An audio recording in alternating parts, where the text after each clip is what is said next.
The Galaxy S9 and S9 Plus are here. These are Samsung's answer to the iPhone X. They're beautiful phones, and they're all about the camera. Both of them do something really novel with a 12-megapixel lens that automatically snaps between two settings, one that's best for low light and one for all your other shots. Also, the S9 Plus has a bonus lens. This is Samsung's second phone to include two cameras on the back, so you can take those artistic portrait photos. The S9, on the other hand, sticks to just one camera lens.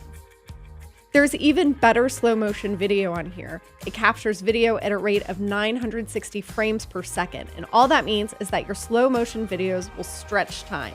You know what they say, slow motion is emotion. Then there's the 8-megapixel front-facing camera, which, in addition to taking selfies, can scan your face to convert it into an animated emoji called AR emoji. This is a clear copy of the iPhone X's Animoji feature.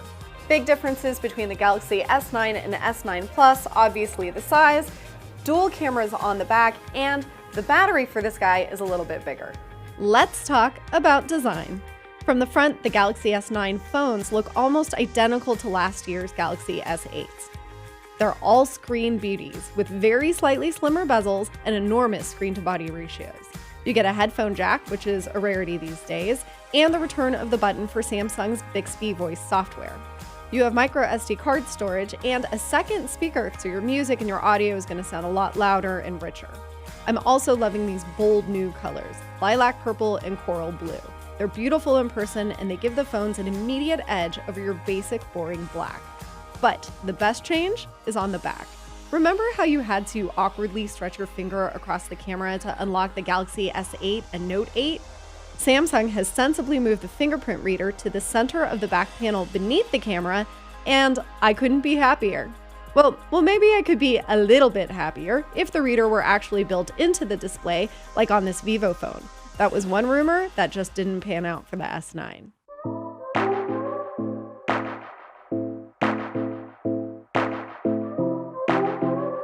As for unlocking the phones with your face, you won't get a map of infrared dots like you do with the iPhone X, but there is a new feature called Intelligence Scan.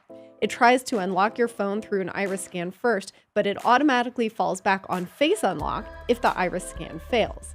It's meant for speed and convenience, but Samsung admits that Face Unlock isn't secure, so I really don't see the point of using Face Unlock alone or as part of Intelligence Scan. If it were me, I would just stick to the fingerprint reader and the iris scanner. On the inside, the Galaxy S9 phones are the first to use Qualcomm's new Snapdragon 845 chip, which promises a heap of speed, battery life, and security improvements. Plus, the phones bump up external storage support for 400GB cards. For software, the S9s run on top of Android 8.0 Oreo, so they're all up to date.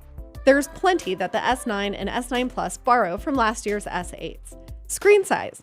At 5.8 and 6.2 inches, they've got very high resolution displays. There are 3 storage options. They vary by region, so you may not have your choice depending on where you live. There are also the same battery capacities as last year's models, but we're hoping that they'll be even more efficient this year for longer battery life. You've got the same water resistance rating at IP68, wireless charging built right in, and support for gigabit 4G LTE when those networks are ready.